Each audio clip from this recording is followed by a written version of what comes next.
A blessed new week to us. Hello, fellow brothers and sisters. A special thanks to Pastor Wally for this opportunity he has given me to share this commentary. The title of our study is Achan and I. Our Bible text is taken from Joshua chapter 7 and chapter 8.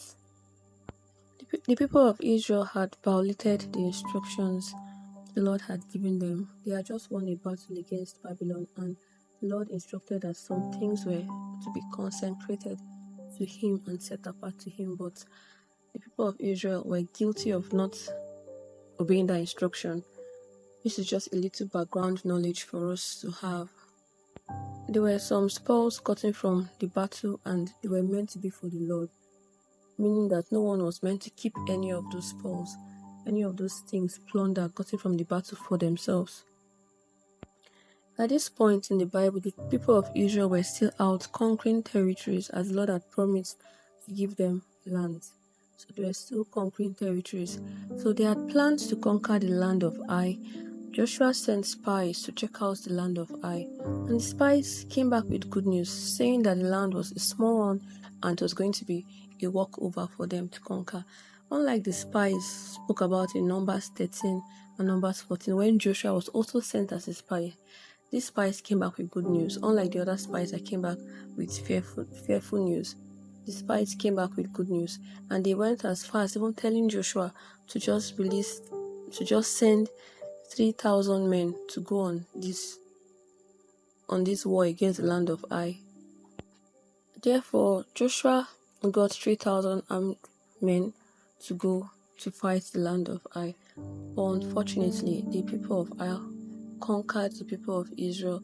They chased them back, and 6 of the Israelites' army were killed, and the Israelites were filled with fear, and they were filled with fear at the turn of events.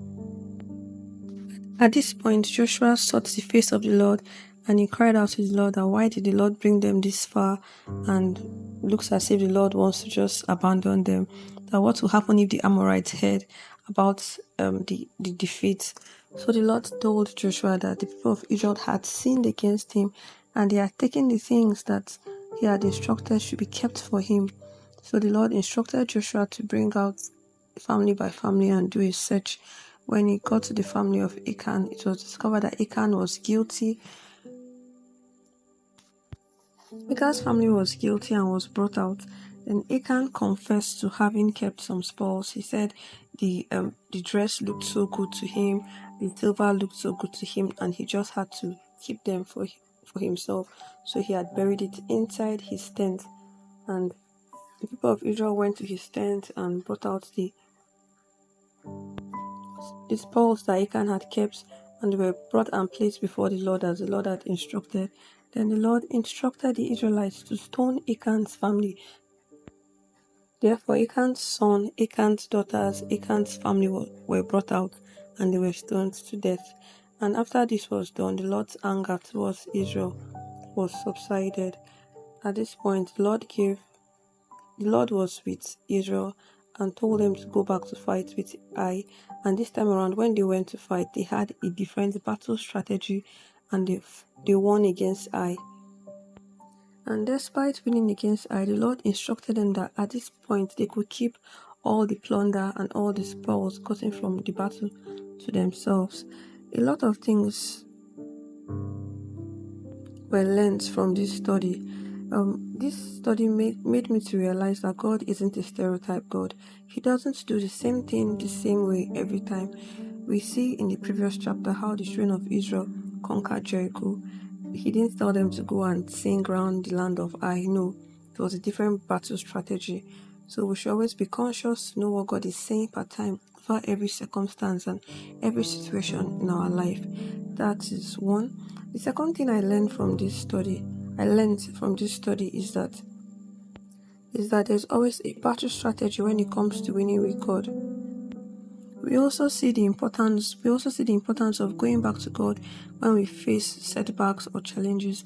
It is important to inquire of God to know the cause of the challenges we face. When you discover that you are facing untold hardship or challenges, it's wise and it's best to go back to God and know the cause of the challenges you are facing at every point in time.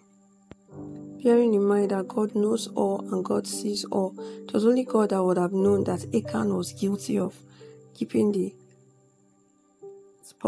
spoil and the plunder in his house. Nobody else knew apart from Achan and probably some of his family members. And it was only God that knew that that was the reason why Israel lost the battle initially. So we should always get back to God whenever we find ourselves losing out on things or having challenges or facing difficulties at any point in our life.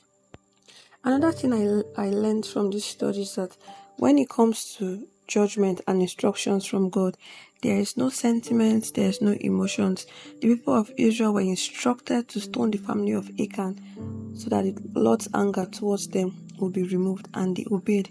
They were not emotional about it, saying maybe Achan is my cousin, Achan is my uncle, I've known Achan as my neighbor. No, they threw away all the sentiments and all the emotions, and they obeyed God completely. Another thing I learned here is our victory in life is based on our obedience on God and on His word.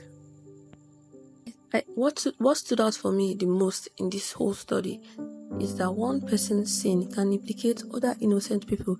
We see how Ai initially defeated Israel, which led to the death of 36 soldiers. And we see how Achan's family, we don't know if they were completely innocent, if they knew about what their father had done, but we see how they were also killed with Achan when it was time to kill the family of Achan. So one person's guilt can lead to the destruction and the suffering of other people.